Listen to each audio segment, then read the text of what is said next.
This is the Untold Italy travel podcast, and you're listening to episode number 113.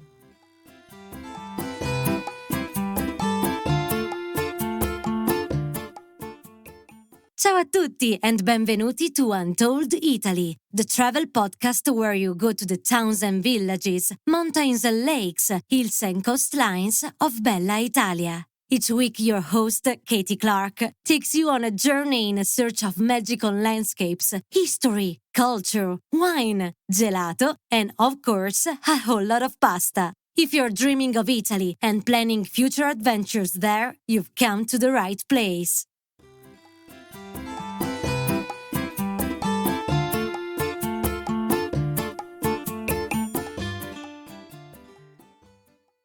Hi everyone, I hope you're all safe and well.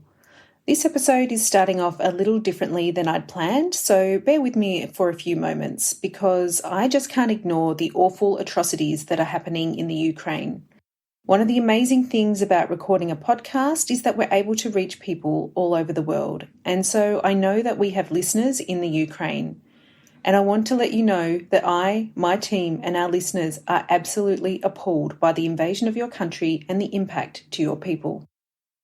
War and violence should never be an option. Fundamentally, I believe 99% of people in this world want to live peaceful lives spent dedicated to their family, friends, and community. We want to see the world and have adventures, and when we're no longer able to travel, recount memories of those adventures past. We're not interested in power grabs or expanding borders, and we want the violence to stop. The theme of today's podcast is about spring and renewal, and I hope and wish with all my heart that we see better days ahead very soon for the Ukraine.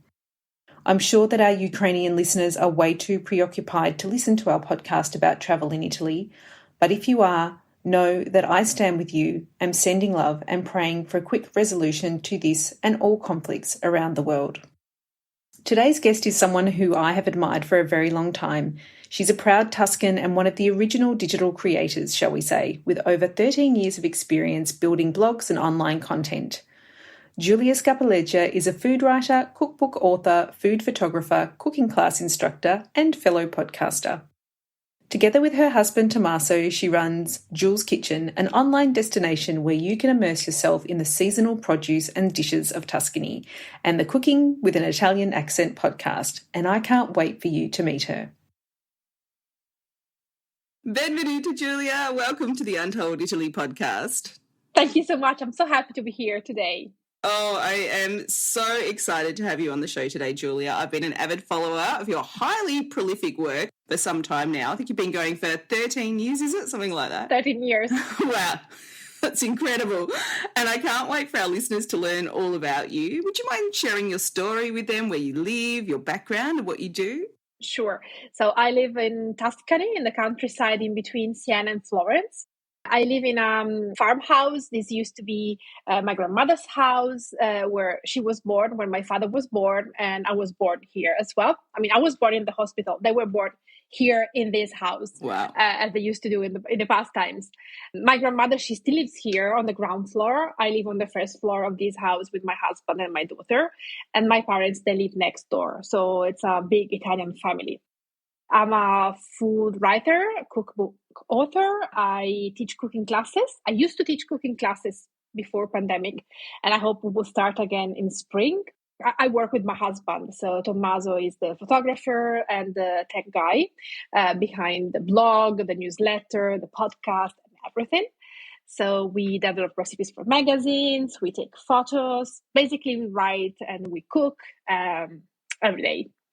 Yeah, it's really amazing, and you're so prolific, and the quality of your work is really amazing. And for someone who's a creator myself, I really appreciate all the work and effort that you and Tommaso go into making all your creations. They're so beautiful. Now, another reason I love your content is because we get a really special look into life in Tuscany and your growing family and your big extended family too. And, you know, I think one of my favourite stories that you shared recently is the story about your daughter's pear tree, because I think it really speaks to a real strong connection between seasons and nature and the lives that we run as humans. Would you mind sharing that with our listeners?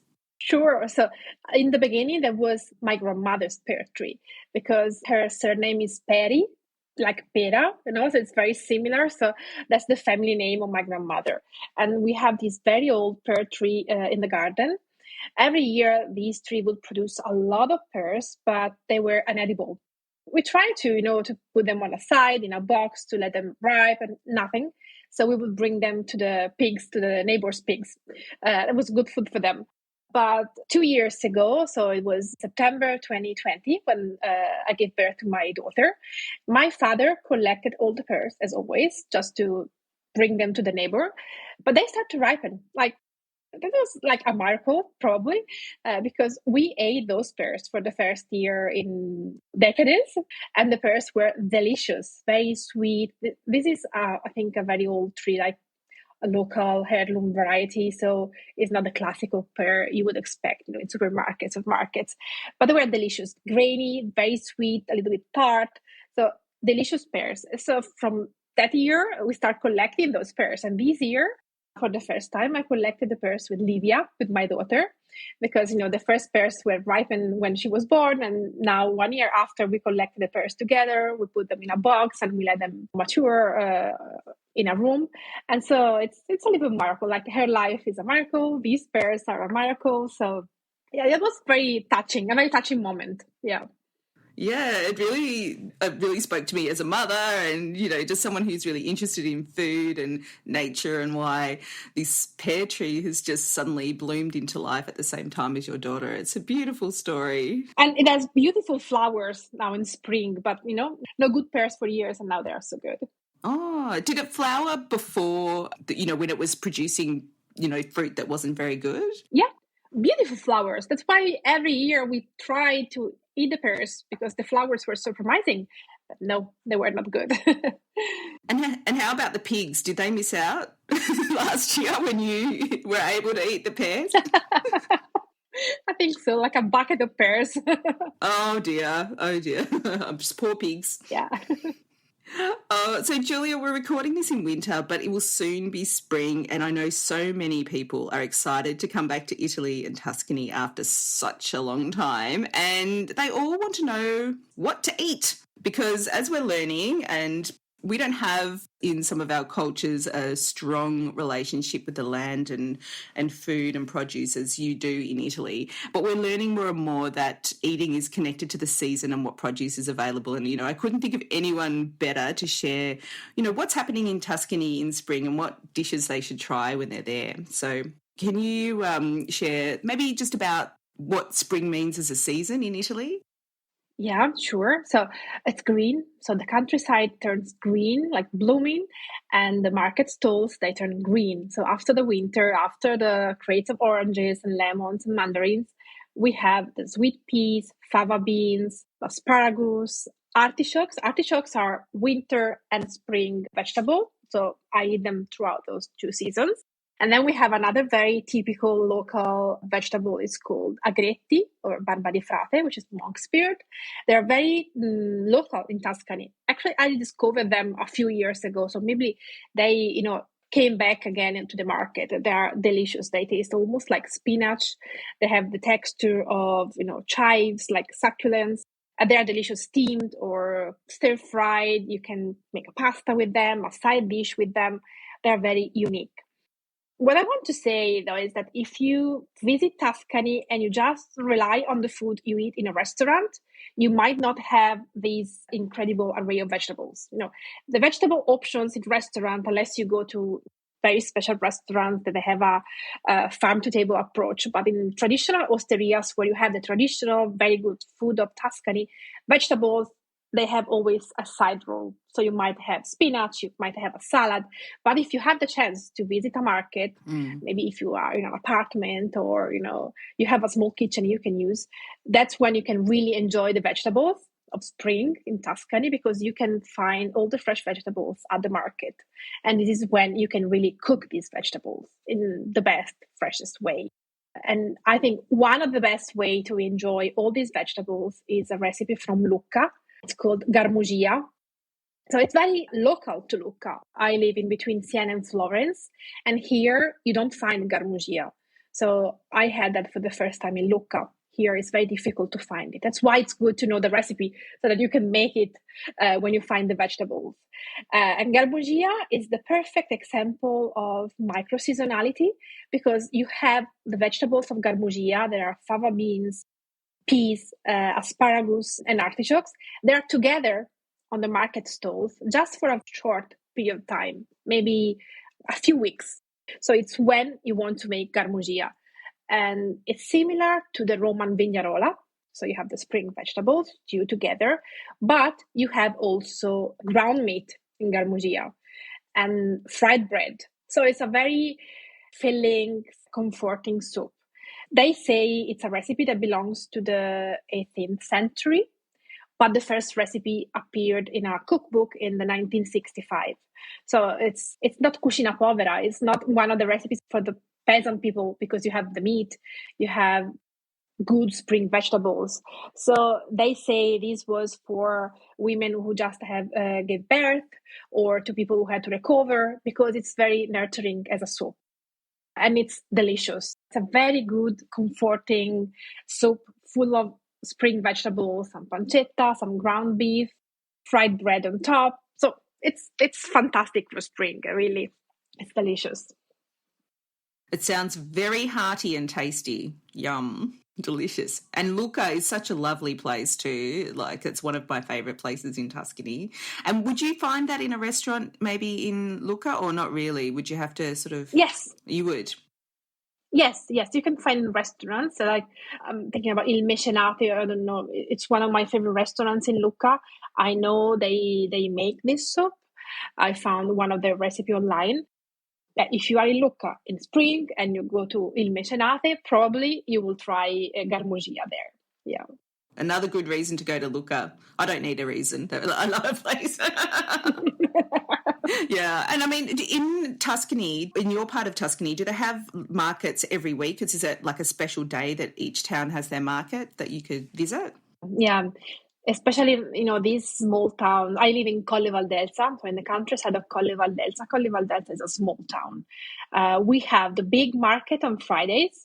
Big market means it's traffic day on Friday because everyone from the countryside would gather in town to shop, to buy vegetables, fruit and vegetables, to go to the doctor, to meet people. So it's the busy day in town. But then we have also a tiny market on Wednesday in a neighborhood near where I live, where you just find some fresh vegetables and some cheese. And I actually prefer that market because it's tiny, but you have, the best stall for the vegetables, a very good stall for cheese. It's close to the butcher. So, you can really shop for the week in a parking lot. It's a parking lot that turned into a market square. So, yeah, the small towns, they have markets once a week. Then if you go to bigger towns like Florence or Livorno, they have, open markets that are there every day. But in my town, no, you have the market once a week. And how would you, like if you were visiting the area, how would you find out about the markets? Or is it something maybe that you need to ask where you're staying? Or probably you can ask where you're staying because here it's quite, where the market is also in the surrounding towns. Because of course, if you want to go to the market and it's Tuesday, you go to Poggibonsi. It's Wednesday, you have the small market in Gracciano, where I live, or you go to Certaldo or to Siena. So if you ask where you're staying, they will tell you where the markets are. I think so, because they're not published online. Unless you search on the town hall website, which is usually not user-friendly at all. Our last cookbook is about Tuscan markets. And that was an experience. It was very difficult to find when the market was and where it was in other towns. Because, of course, I know about the Valdelsa area where I live. I know about Florence. But we were researching about Maremma. And it's 2 hours drive from here. I know for you, 2 hours is not a lot, but for us, 2 hours is like a travel. So we drove for 2 hours, believing that we would reach a market and the town was empty. So there was no one there. So it's not easy to find when the market is unless you ask to someone living there or, a hotel you're staying in or maybe a bar, a cafe. You can ask when there's the market. It's difficult to understand it from official websites. Yeah, I can imagine. I do lots of online research myself, but I think that, it's one of those things where Italy is a different beast to our countries. If it's not online, it doesn't exist. So it's a totally different thing. So tell us a little bit more about your cookbook, Giulia. It sounds amazing. I'd love to hear some more about, some of the favourite markets that you discovered around Tuscany. So I realized that the market experience was always the best experience during my cooking classes. And so I thought that it could be very interesting to have a cookbook about Tuscan markets. We start to research and we basically traveled through Tuscany from Lunigiana and Garfagnana in the northern part of Tuscany down to Maremma, and we found all different kinds of markets. So you find the weekly markets that we were just talking about. We found the open markets, that the markets that are there throughout the week, big markets like in Florence and in Livorno, and then the farmers markets organized by the local producers. Every market was interesting. You could find very local produce there that maybe are not in the nearby town. For example, I always mention miele levato di spiaggia is a honey from the seaside. And that was, we found that it was in Lucca. Yes, it was in Lucca, but the honey comes from the nearby coast where there are pine trees, and this honey has all the taste of the plants that grow on the coast, and you can really smell the sea in that honey. And it's fantastic, especially with cheese and with savory ingredients. So not just on bread with honey, but maybe with some pecorino that's delicious, or to dress a salad. We found local breads, local cheese, charcuteries, and also recipes, because of course I went to those markets. My husband, at the time was boyfriend, he was taking pictures, and I was just asking questions to have recipes. And we found very good recipes, very local recipes. People were always supportive and happy to share the recipes. So that was a very interesting journey. Yeah. I mean, I think, as I come from a country that's pretty big, and we do have diversity here, obviously, but it's micro diversity in Tuscany. So you're not so far away, like 30, 50 kilometers away, and you'll get something completely different, right? Yeah, exactly. Like, for example, I live about 1 hour and 15 minutes from the coast, but here fresh fish is very difficult to find. My grandmother, she always tells me that fish was on Friday, but fish was salted cod, bacala, and nothing else. And even now, unless you know where to go to buy the good fresh fish, it's difficult to find fresh fish here 1 hour from the coast. Then you go to the coast and you have the most amazing fish, and you have the recipes to cook there. We met an old man, and he brought us on his ship, and he cooked fish for us, and he gave us the recipes when we were in Viareggio. So that was exciting. But yes, 20 kilometers, 50 kilometers apart, and you find different ingredients, different recipes, different traditions. It's incredible. Yeah, and that's why I think Italy and Tuscany is so exciting, because you can have all these different experiences. They've got little similarities, but, seeing those contrasts, it's such a beautiful thing. It really is. Okay, now tell us some more about these dishes, because, I'm starting to get a bit hungry now. I want to hear more about these spring dishes. So spring dishes, back to the spring dishes. So I said garmugia, then with the monk's bird, with the agretti. I really like to make a savory pie with ricotta and eggs, because ricotta and eggs are two ingredients that are very typical of spring. This is when they start to making cheese again. So you have the fresh ricotta.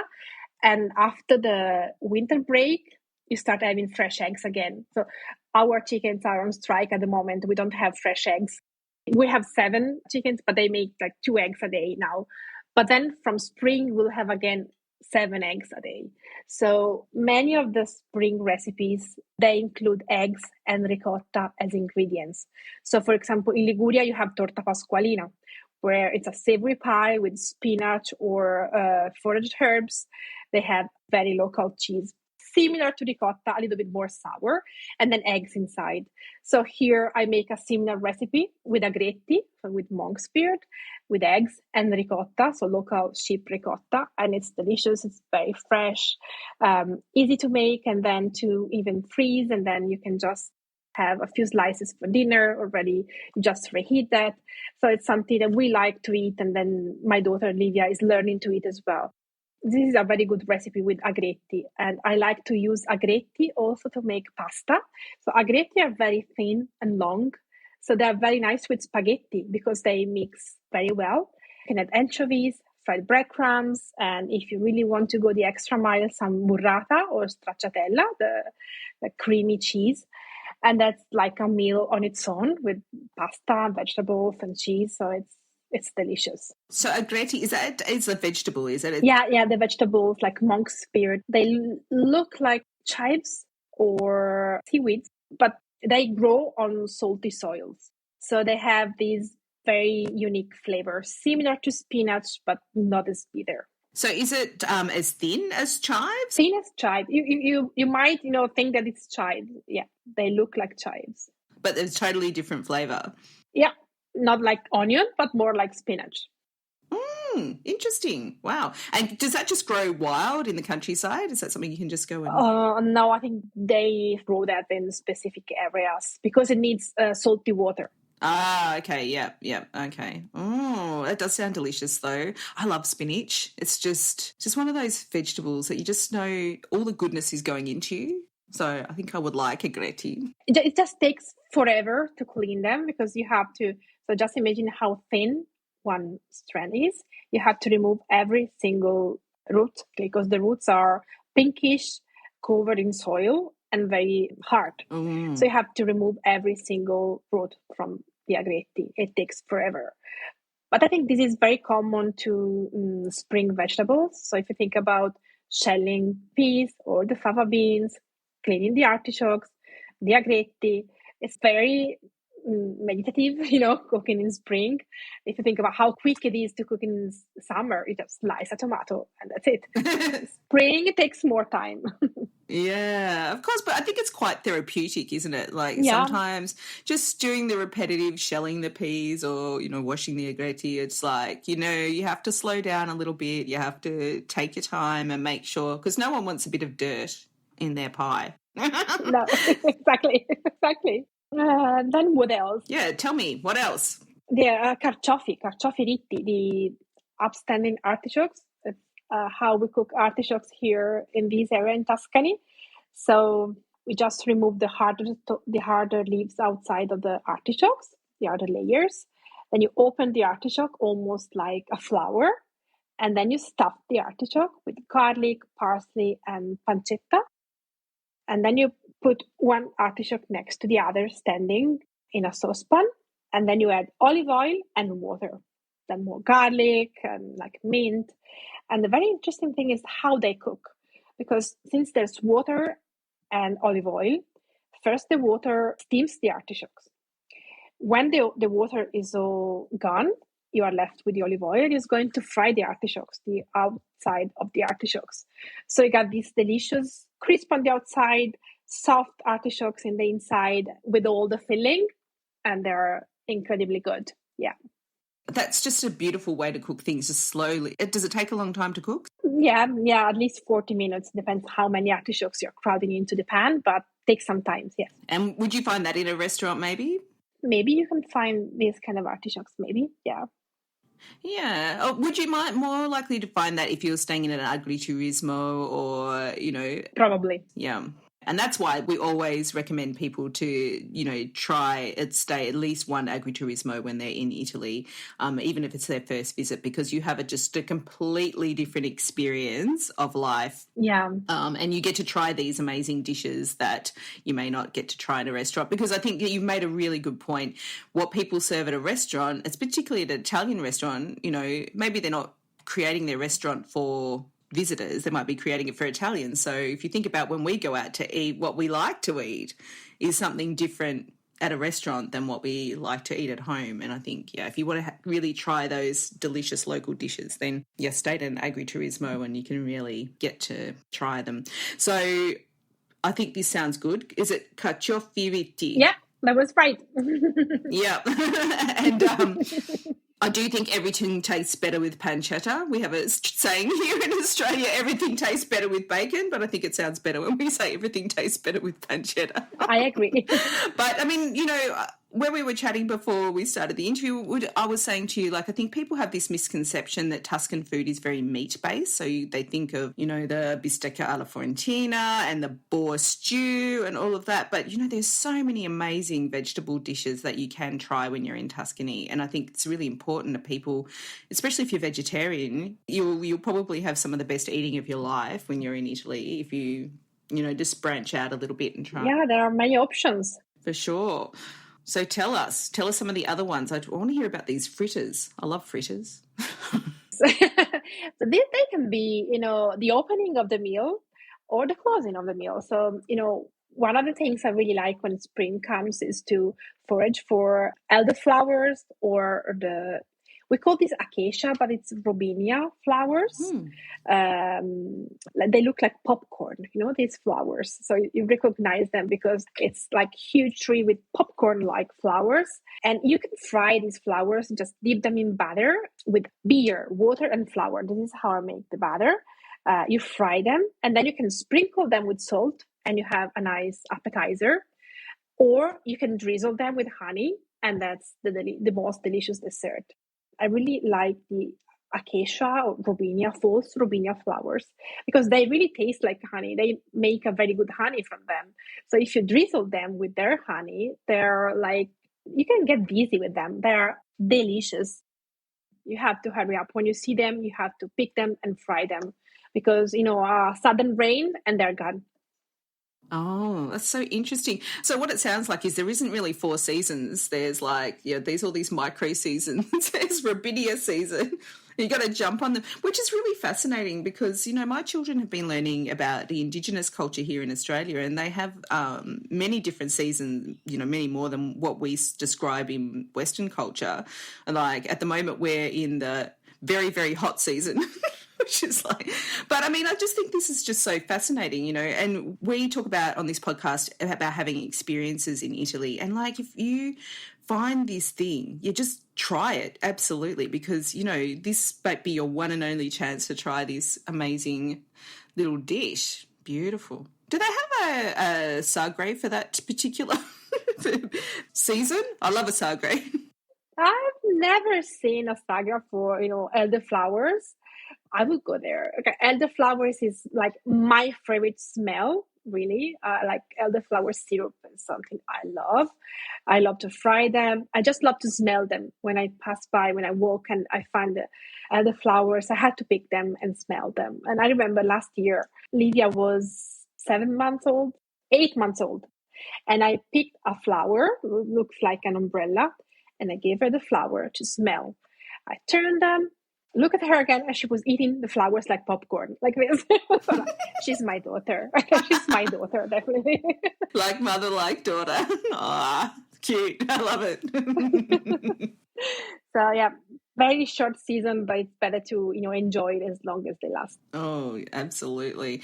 And you also mentioned the fresh fava beans, and, I think beans get a bit of a bad rap here. Now, like I lived a long time in the UK and I don't know what they do to beans over there, but it's not a very nice thing. But putting it in a can with this just tomato sauce, what is that? But yeah, I think trying these fresh beans when you're in Italy is just a completely different experience. Fresh fava beans, they really belong to the Tuscan spring. Every time we have a picnic, it could be Easter Monday, it could be the 1st of May, where we always have picnics. You bring some fresh fava beans, you bring some pecorino, and then some salami. And that's the perfect combination for a Tuscan spring picnic. Mm. The fava beans, they are slightly bitter, and they are very good with cheese, with a milky pecorino, and with salami as well. The fava beans, thinking about how therapeutic it is to clean all the spring vegetables. Think about fava beans. You have to shell them. And then if you want to have the sweet fava beans, you have to remove also the outer peel of the beans. So it takes forever. But then you are left with the most delicate fava beans tasting like green and spring. They are incredibly delicious. And the fava beans that we find in Tuscany are fresh fava beans. In the south of Italy, they often eat dry fava beans. That's when they turn from being, a vegetable to a legume. And in Apulia, they have the So my husband's family, his mother's family is from Puglia. And there they have the mashed fava beans, dry fava beans with cicoria on top. It's an incredibly delicious vegan, gluten-free dish. So it's very inclusive. It's for everyone. It's delicious, but those are dried fava beans. In Tuscany, we tend to eat the fresh fava beans. So I didn't mention the sagra, but, sagra, I think sometimes we think of it as a summer activity and, maybe around harvest. But are there any in springtime? Yeah, there are. I'm thinking about, maybe end of spring, beginning of summer cherries here. There are many sagra for cherries. Artichokes, I'm sure there are artichoke sagre here in Tuscany. Almost about everything. Like in my neighboring town, there's a frog festival, frog sagra. Because they fry frogs and they eat frogs. So it's maybe one of the only towns left in the whole Italy doing this, but yes. Frog sagra. Nice. Interesting. I knew the French were into their frogs, but I had no idea that happened in Tuscany. Oh, interesting. Yeah. But it is also Easter time, and I know there's a lot of special foods that happen at Easter, and there's some local cake, isn't there, that's so delicious that people like to eat at Easter.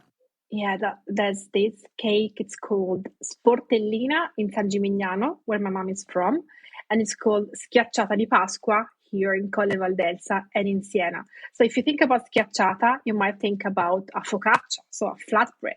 In this case, this is called schiacciata because you are schiacciare, so breaking many eggs. Because, I told you spring is when you start having the fresh cheese again and the eggs again. So this is a rich bread made with a lot of eggs, some sugar, orange zest. Then you have any seeds, mint liquor, another local liquor. So it's very aromatic, very rich. It's like a dome cake. It takes forever to make it. So I make it, of course, for Easter once a year. But for us, it's very typical. It's Easter for us. And you can have a slice of this schiacciata as a dessert with some sweet wine, some vin santo, or with some chocolate eggs. Because, every time for Easter, you have the chocolate eggs. And this schiacciata is very good with a piece of chocolate egg, fondente, so dark chocolate. Oh, my goodness. That just sounds amazing. Chocolate and cake. Excellent. And would you be able to find that at a pasticceria, or is there something? Yes, in bakeries, especially in bakeries, you can find it. Everyone has a favorite bakery where to go to buy it. I know about Siena, for example. There's a bakery, it's called Il Magnifico, Forno Il Magnifico. They have a queue outside when they start selling the schiacciata because they make a very good schiacciata. So you have to queue outside for, quite some time, but then you will find the best schiacciata. Oh, my goodness. That sounds amazing. They've got some lovely bakeries in Siena, haven't they? I do remember that very well. It's just sort of like you could probably go on a bakery hop all around. Yeah. It's a good thing you get a lot of exercise walking around the steep little streets there. So speaking about your area of Tuscany, and it is a very popular area for people to visit. Everyone loves Siena, San Gimignano, Volterra, it's like Greve. People love your area of Tuscany. But is there like a really town that really sort of has embraced the food culture? Is there somewhere where you can go where you just think there's several restaurants there where you go, wow, this is where we can go to try local dishes? My town, Colle Valdelsa. So it's not too touristic. They are not promoting themselves. So I have to do this for them, basically. Doing a great job. Yeah. There's a medieval town of Colle Valdelsa, then there's the new town. For example, the market I was mentioning is in the new town, not in the medieval town. But this town has so many good restaurants. It's like incredible. You can find from the very good Neapolitan pizzeria to a very traditional local trattoria, to a restaurant where you have, farm-to-table approach. And then also in the surroundings, you have incredible restaurants. One of my favorite restaurants is in Baia Isola. So it's like 10 minutes from Colle Valdelsa, even less. It's on the Via Francigena, and it's an incredible trattoria, osteria, but with a very modern approach. It's called Futura Osteria. They have very local ingredients. So the meat comes from Colle Valdelsa, not from Tuscany, from Colle Valdelsa, from the same town. They had the most simple dishes like spaghetti al pomodoro, but their tomato sauce is outstanding. Or, for example, I had there one of my favorite desserts, which is like toasted bread with some roast peaches, vanilla ice cream, and extra virgin olive oil. Just think about the combination. It's, clever, smart, unusual, but wow, I got goosebumps just thinking about this. They have incredible dishes. You can eat outside, right on the Via Francigena. So you see there's a church nearby. You see people walking, all the pilgrims. You see there's a big field, and then Monteriggioni there on the distance. It's a beautiful, beautiful place to be there. Yeah. So visit Colle Valdelsa, stay in Colle Valdelsa, and then you'll have an incredible food experience with restaurants there and in the surrounding towns. Oh my goodness. You should be like the personal tourism officer. Is there a really particularly nice agriturismo that's around there that you'd recommend? Yes, our friends where I bring the pears for the pigs in Mensanello, they have an agriturismo. It is actually a working farm with rooms that you can rent or even apartments. They have a restaurant, they have a swimming pool, they make wine, they make extra virgin olive oil, they make beer because the owner is passionate about artisanal beer. He calls that the farm beer. It's a very quiet place, very rustic, very authentic because they really work there. They are a farm and an agriturismo. So the best kind of agriturismo because they are actually working, farming the land. And it's right in the middle of everything you want to visit and restaurants you want to try. So Mensanello. This is where we got married also. So I love them. Oh, it's very special to you. Yeah. Oh, beautiful. It does sound like a very, very special part of the world. And you did mention wine. And so obviously you're in Chianti region. So is that the main wine that you're drinking or is there something else? I know. I have to say that I'm not a great wine drinker. I love tea. I know it's very unusual. I don't drink wine. Sip wine. I'm trying to learn to appreciate wine.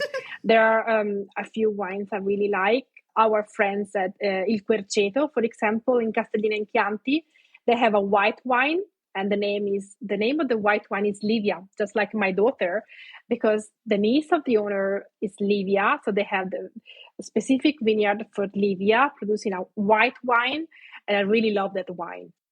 Yeah, but I think this is really important as well. Like, this is what I try and uncover on this podcast as well, is like, if you don't like something, don't do it. You know what I mean? And so they totally don't think that there's a list of things that you have to do, and, just follow your heart, follow what you like and what you want to do, and the magic will happen. Let me tell you, it will. You'll find it in Italy. Exactly. Yeah. When I visit a vineyard, for example, since I do not appreciate wine, I always try to taste the extra virgin olive oil because they often also produce extra virgin olive oil, and I love extra virgin olive oil. So you can have great experiences if you do a wine tasting. You can ask. They often have also outstanding extra virgin olive oil. Or Vinsanto, the sweet dessert wine, is something I really like. So that's something I like to try when I visit a vineyard, for example. Yeah, well, that's such a great tip, I think, or as we like to say these days, hack, because people think, oh, no, I don't drink wine. But, even just going to a winery is actually it's to experience the countryside and the culture. And I think it's not, as you're saying, it's not just 100% about wine. It's about olive oil. It's about, the seasons. And obviously we don't just drink wine in Italy. We eat with wine. So that's a very important thing too. Exactly. Oh, wow, this is amazing. I'm so hungry now, and it's nearly my breakfast time, but I'm also ready for a trip to Tuscany. So while everyone waits for their next trip, how can they follow you, Giulia, and learn your delicious recipes and stay in touch with Juls Kitchen? So you can find me on Instagram as Juls Kitchen, on the blog Juls Kitchen, and you will find the blog in Italian and in English. So if you want to practice your Italian, you can find everything in double language, Italian and in English. Then we have a podcast, which is, at the moment on a pause, but it's cooking with an Italian accent because, I speak English with a strong Italian accent. And then you can find us on our newsletter, which is a platform we really love because it's a very intimate way of, connecting with people. And it's Letters from Tuscany on Substack. And again, that's in Italian and in English. Wow. Like I said, you're very, very prolific, and I really can't stress enough that if anyone wants to know more about Tuscan cuisine and how to cook the local recipes of the region, then make sure to follow Giulia on all her channels. And, I'm actually going to go out and get your book because that does sound amazing too. And congratulations to both you and Tommaso. I know you just produce so many beautiful images and videos, and I know it's just such a great team effort. And there's so many tips for visiting Tuscany too. So if anyone's really enamoured of Tuscany, which I know many of you are, then just get lost in Giulia's website. You might not come out for days. Oh, Giulia, thank you so much for joining us on Untold Italy today. Thank you so much. Grazie. I hope you come back soon. We'd love to hear about maybe summer. That'd be good too. Thank you. It's been a pleasure. I hope you enjoyed this little peek into the rhythm of life and seasonal dishes of Tuscany that Giulia shared. The story of Livia's pear tree is so special, and it reminds me that often it is the simplest things that are the most important. If you're headed to Tuscany this spring or next, I hope you're able to try these dishes and visit some of the places that Giulia mentioned. Now, Giulia also has a special subscriber-only newsletter called Letters from Tuscany, where twice a week she shares seasonal recipes, menu ideas, stories, and travel tips. It's like a food magazine that drops right into your inbox. This past month, I was inspired to make her pasta alla puttanesca, which is such a tasty dish that heroes black olives and capers. Giulia is very kindly offering Untold Italy listeners a 15% discount off annual subscriptions to Letters from Tuscany. It's normally US $40 for the year, but it's reduced to $34 for you. You can find all the details at untolditaly.com/Juls Kitchen. That's JULSKITCHEN. We've also popped that link into the show notes along with all the places and dishes Giulia mentioned at untolditaly.com/113. Thank you to all our wonderful listeners for your ongoing support of Untold Italy. I hope you enjoyed today's show. That's all for this week. Next week we're exploring a region that is responsible for some of Italy's best loved cheeses, fast cars, and, of course, pasta. So until then, it's ciao for now.